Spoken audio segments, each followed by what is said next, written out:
நீர்மோர் பந்தலை இந்த ஆண்டு மிக சிறப்பாக மக்களுக்கு வளைத்து தனித்த வாயோடு வரக்கூடிய மக்களுடைய தாகத்தை தீர்ப்பதற்கு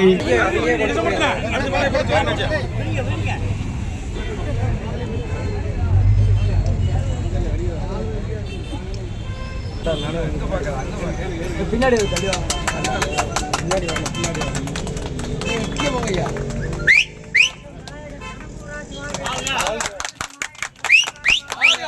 தலைவர் விரைவில் இன்றைக்கு தேர்தல் வர தீர்ப்பு சரியான தீர்ப்பாக வர இருக்கின்றது. தமிழகத்தில் நம்பர் 1 கட்சி அனைத்து அண்ணா திராவிட முன்னேற்ற கழகம் என்று உறுதிப்படுத்துகின்ற தேர்தலாக இந்த தேர்தல் இருக்கும். அதற்கு பிறகு என்றைக்கு தேர்தல் வந்தாலும் தமிழகத்தில் அரிய நிலை ஏறப்போகிறது. அண்ணன் எடப்பாடியார் மீண்டும் முதலமைச்சராக வருகின்ற காலம் வெகு தொலைவில் இல்லை.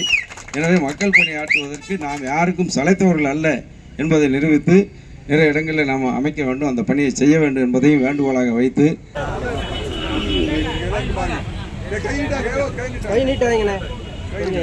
நடைபெற்று முடிந்த நாடாளுமன்ற தேர்தலில் தமிழக மக்கள் இன்றைக்கு தமிழகத்தில் நிலவுகின்ற சூழ்நிலைக்கு ஏற்ப நிச்சயமாக நல்ல மாற்றத்தில் வாக்களித்திருப்பார்கள் என்று நிச்சயமாக நம்புகின்றோம்.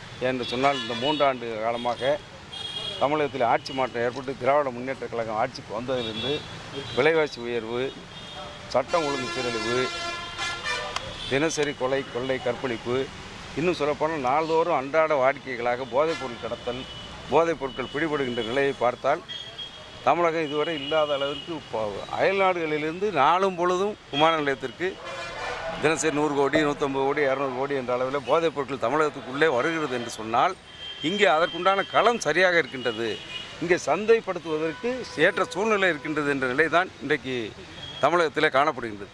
இதற்கு முன்பாக 3 ஆண்டுகளுக்கு முன்பாக வரை 10 ஆண்டுகளாக தமிழகத்தில் இப்படிப்பட்ட நிலை இல்லை. இது தமிழகத்தில் பெரிய கலாச்சார சீரழிவு, ஒரு தலைமுறையை கெட்டுப்போகின்ற அளவுக்கு மோசமான சூழ்நிலை இன்றைக்கு தமிழகத்தில் இருக்கின்றதை கண்கூடாக நாம் பார்த்து வருகின்றோம். தினசரி ஊடகத்தில் பார்த்தால் சென்னை விமான நிலையத்திலும் சரி, திருச்சி போன்ற பல்வேறு விமான நிலையங்களின் மூலமாக, கார்களின் கடத்தல் மூலமாக கோடிக்கணக்கான போதைப் பொருட்கள் வருகிறது என்று சொன்னால் இங்கே வெளிநாடுகளிலிருந்து வந்தாலும் இங்கே அதுக்கு சந்தைப்படுத்துவதற்கு ஏற்ற சூழ்நிலை இந்த ஆட்சி வந்த பிறகு நிலவுகின்றது என்ற நிலையை காட்ட முடிகிறது. இதே போல் மக்கள் சொன்னலா துயரமாக மின்கட்டண உயர்வு, பால் விலை உயர்வு, விலைவாசி உயர்வு, சொத்து வரி உயர்வு, வீட்டு வரி உயர்வு, பத்திரப்பதிவு கட்டண உயர்வு, மகளிர் உரிமை தொகையில் ஒரு சாரார் ஏமாற்றப்பட்டது, தேர்தல் அறிக்கையில் அனைத்து மகளிருக்கும் என்று சொல்லி இன்றைக்கு தகுதியான மகளிர் என்பதெல்லாம் இந்த தேர்தல் களத்தில் எதிரொலித்திருக்கும். நிச்சயமாக வாக்காளருடைய மனநிலை வாக்குகளாக மாறியிருக்கும் என்ற நிலையோடு நாங்கள் தேர்தல் முடிவை எதிர்பார்க்கின்றோம். அனைத்து இந்த அண்ணா திராவிட முன்னேற்ற கழகத்திற்கு மக்கள் நல்ல முடிவை வழங்கியிருப்பார்கள் என்று நிச்சயமாக நம்புகிறோம்.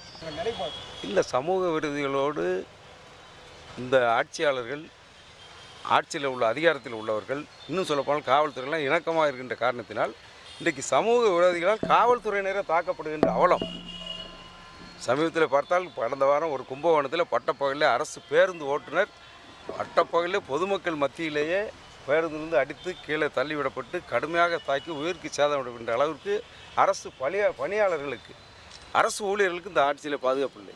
இன்னும் சொல்லப்போனால் வெட்கக்கேடான விஷயம், காவலரே தாக்கப்படுகிறார். காவல்துறையில் பணிபுரிந்த காவலர்கள் பொது இடத்துல தாக்கப்பட்டால் மக்களிடம் ஒரு அச்ச உணர்வு, யாருக்கு மக்களிடையே பாதுகாப்பற்ற நிலை இன்றைக்கு தமிழகத்தில் நிலவுது என்று சொன்னால் இந்த அரசின் கையாளாகத்தனம், இந்த அரசே சமூக விரோதிகளுக்கு துணை போகின்ற காரணத்தினால் காவல்துறையால் அவர்களால் கட்டுப்படுத்த முடியவில்லை. இதுதான் நிதர்சனமான உண்மை.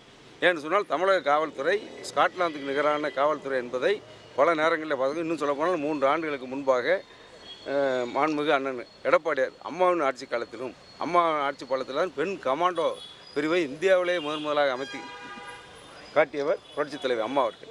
பல்வேறு விருதுகளை பெற்றவர்கள் தமிழக காவல்துறையை சேர்ந்தவர்கள். இன்னும் சொல்லப்போனால் இராணுவத்தாலே 3 மாநில காவல்துறையினால் கண்டுபிடிக்கப்பட முடியாத வீரப்பன் போன்றவர்களெல்லாம் சுட்டு வீழ்த்திய காவல்துறை, அவ்வளோ நெஞ்சை நிமித்தி இருக்கின்ற காவல்துறை பல்வேறு விருதுகளை பெற்றது.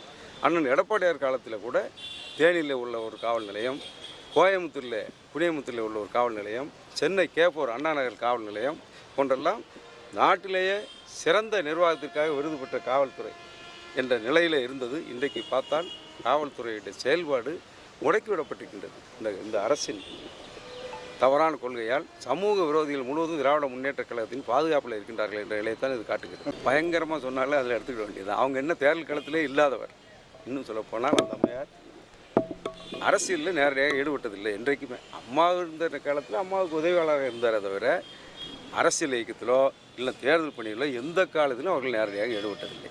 அவர்கள் களத்தில் நிலவரம் பற்றி அவர்களுக்கு என்ன தெரியும்? ஏதோ அறிக்கை விடணும், நானும் இருக்கின்றேன் காட்டிக்கொள்ள வேண்டும் என்று அறிக்கை விடுகிறார். அதுக்கெல்லாம் பதில் சொல்வது சரியாக இருக்காது. தேசிய கட்சிகளுக்கு ஆதரவு கொடுக்கவில்லை என்ற நிலைப்பாடு அல்ல, தேசிய கட்சிகளோடு கூட்டணியில் என்ற நிலைப்பாடு தான். ஏன்னு சொன்னால் யாராவது ஒருத்தர் பிரதமர் வந்து சேர வேண்டும். தேசிய கட்சிகளோடு கூட்டணி அமைத்து நாங்கள் ஆதரிக்கின்றவர் பிரதமராக வந்தால் நாளைக்கு கூட்டணி தர்மத்தின் அடிப்படையில் சில கொள்கைகளை சமரசம் செய்ய வேண்டிய சூழ்நிலை வருகிறது. குறிப்பாக உதாரணம் சிஏஏ போன்ற சட்டமெல்லாம் வருகின்ற நேரத்தில் நாங்கள் எதிர்ப்பை பதிவு செய்தோம். எதிர்ப்பை பதிவு செய்தாலும் அன்றைக்குள்ள காலகட்டத்தில் வேறு மாதிரியாக ஆதரவு என்ற நிலைப்பாடு எங்கள் மீது சாயம் பூசப்பட்டது. அதுபோன்ற நிலைகள் வந்துவிடக்கூடாது என்பதற்காகத்தான் யார் பிரதமராக வந்தாலும் இன்றைக்கு எங்கள் கொள்கை தான், யார் பிரதமராக வந்தாலும் தமிழர் நலன் காக்கின்ற சில அம்சங்களை நிச்சயமாக ஆதரவு தெரிவிக்கின்ற நேரத்திலேயே, உதாரணத்திற்கு காவிரி பிரச்சனை.